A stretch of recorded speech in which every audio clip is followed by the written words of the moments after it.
आन्वी, बेटा क्या हुआ? तुम रो क्यों रही हो? नीलम तो अपनी बेटी आन्वी को इस तरह रोता देखकर घबरा ही उठी।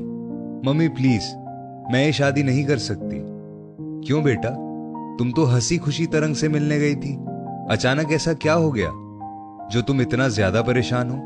नीलम अब तो बहुत ज्यादा घबरा रही थी। मम्मी, बस मुझको ये शादी नहीं करनी।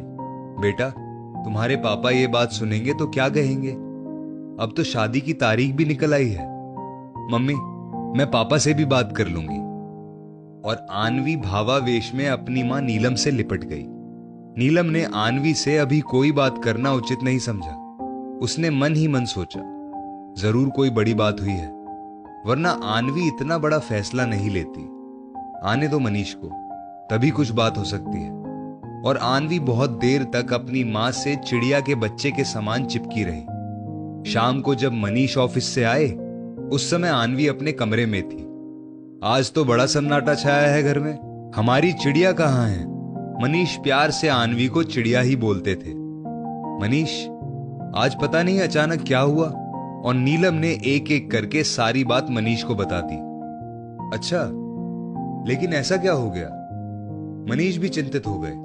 मुझको तो खुद समझ में नहीं आ रहा। जो लड़की कल तक तरंग का नाम सुनकर मुस्कुराने लगती थी, आज वो उसके साथ शादी के लिए भी मना कर रही है। जरूर कोई बड़ी बात है। आन्वी बच्चा, कहाँ हो? देखो तुम्हारे पापा आ गए।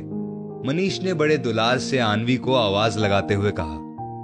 आन्वी अपने मम्मी पापा की इकलौती संतान थी और बहुत ही ज्यादा दुलारी भी, क्योंकि 5 संतानों के बीच में आन्वी को ही बड़ी मुश्किलों से बचाया जा सका था।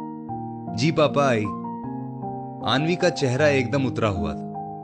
बच्चा, तुम्हारी मम्मी ने हमको सब कुछ बताया, लेकिन कारण क्या है तरंग से शादी ना करने का?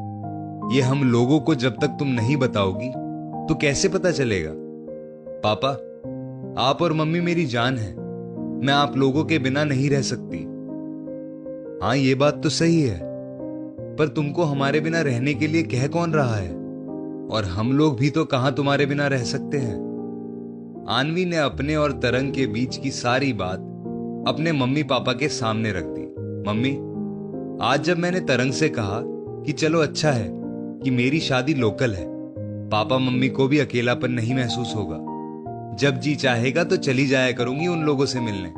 तो तरंग बोला, नहीं आन्वी, इसका तो सपना भी मत देखना। मैं तुमको पहले ही बता दे रहा हूं कि मेरी मम्मी को बहुओं का बार बार मायके जाना बिल्कुल पसंद नहीं। बड़ी भाभी को तो छोड़ ही दो, छोटी भाभी तो लोकल है, लेकिन सिर्फ साल में 1-2 बार ही मायके जाती है, वो भी मम्मी की परमिशन से। तरंग ने कहा, लेकिन मैं तो अपने मम्मी पापा से मिले बगैर रह ही नहीं सकती। आखिर मेरे सिवा मेरे मम्मी पापा का है ही कौन? आन्वी बोली, रहना सीखना होगा आन्वी, क्योंकि मेरी मम्मी नियम कानून में बड़ी सख्त है। जब दोनों भाभीओं को इजाजत नहीं मिलती तो तुमको कैसे मिलेगी? और फिर मम्मी की बात तो बिल्कुल पत्थर की लकीर के समान है, इसलिए रोज रोज मायके जाने की तो बात ही छोड़ दो। तरंग, मैंने तुमसे इसी वजह से ही तो शादी करने का विचार बनाया था कि मम्मी पापा को कभी अकेले नहीं रहना पड़ेगा। तरंग, तुम तो मेरा साथ दोगे ना? नहीं आन्वी, मैं इसमें तुम्हारी कोई हेल्प नहीं कर पाऊंगा। एक बार भाभी बाजार से ही मम्मी को बिना बताए मायके चली गई थी, तो मम्मी ने भाभी को 3 महीने मायके से नहीं बुलाया था। जब भाभी के साथ साथ उनके मायके वालों ने भी नाक रगड़कर माफी मांगी, तब जाकर मम्मी ने उनको वापस बुलाया था। तो फिर तरंग, तुम्हारे घर के यही नियम कानून है, तो मैं आज और अभी इस शादी से इनकार करती हूं। आन्वी बोली। आन्वी, ऐसा मत कहो, अब मैं तुम्हारे बिना नहीं रह सकता। लेकिन तरंग, मैं तुम्हारे बिना रह सकती हूं।